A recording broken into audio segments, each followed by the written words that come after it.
अगर कभी मेरी याद आए तो चांद रातों की नर्म दिलगीर रोशनी में किसी सितारे को देख लेना। अगर वो नखले फलक से उड़कर तुम्हारे कदमों में आ गिरे तो ये जान लेना वो इस्तारा था मेरे दिल का। अगर ना आए मगर ये मुमकिन ही किस तरह है कि तुम किसी पर निगाह डालो तो उसकी दीवारें जान न टूटे, वो अपनी हस्ती न भूल जाए।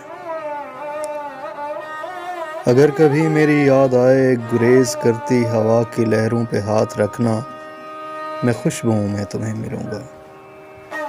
मुझे गुलाबों की पत्तियों में तलाश करना, मैं ओस कतरों के आईने में तुम्हें मिलूंगा।